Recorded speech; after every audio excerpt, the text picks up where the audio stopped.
Dr. Thomas says Saint John Chrysostom taught that the Apostle Paul does not teach that labor is the only title for receiving a livelihood. I mean, St. John Chrysostom understood that's one verse.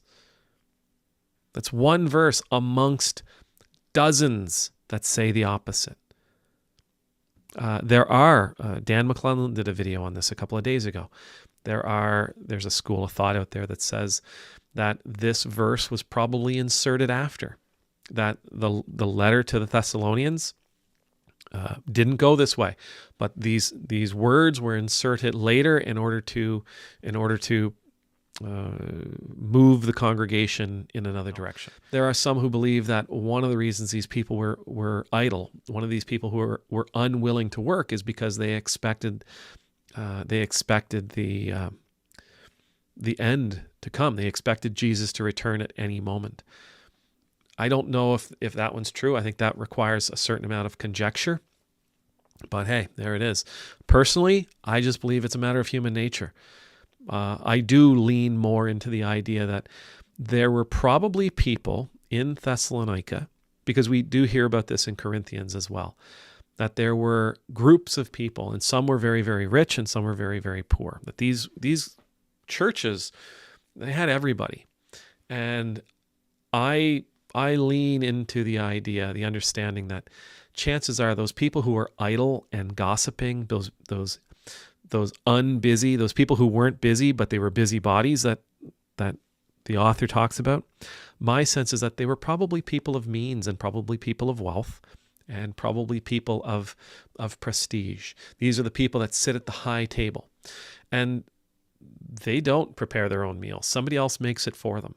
They don't clean up after themselves. Somebody cleans up after them. They don't, bust the table. Somebody else does that. They sit back and talk.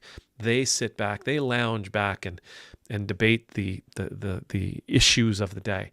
My sense is, given what you hear in other scriptures and given what you hear in Paul's letters to other cities, that Thessalonica probably was going through something very similar, that it was somewhat of a clash of cultures where the rich were meeting the poor, and the rich had always just known a life where the poor take care of them. And so they were idle. They were sitting back and they were doing their thing. Regardless of what was going on, though, mustn't ever forget that Paul was talking to one church. I think we would be very, very irresponsible to just take this as these words and apply it to a society. We would be much wiser to take the theme and to apply the theme. In an ideal world, all of us would contribute. In an ideal church, all of us would contribute to the growth of the church. All of us would contribute to the work of the church. All of us would contribute to the life of the church. In an ideal world, all of us would, and those who didn't would go without. But that's not the world we're in. And because that's not the world we're in, I think the safest, best course of action for us is to simply be the people that Jesus called us to be. And when those people aren't doing the things that we ask them to do, and they're not willing to pitch in at church, and they're not willing to pitch in with the work of church, love them anyway. Provide for them anyway. Take care of them anyway. I mean, isn't that what Paul says at one point? It's in Proverbs, right? When your enemy's hungry, give them something to drink. Give them some food. When they're thirsty, give them something to drink. In this way, you are heaping burning coals on their head. With these people, let them know you really should be helping.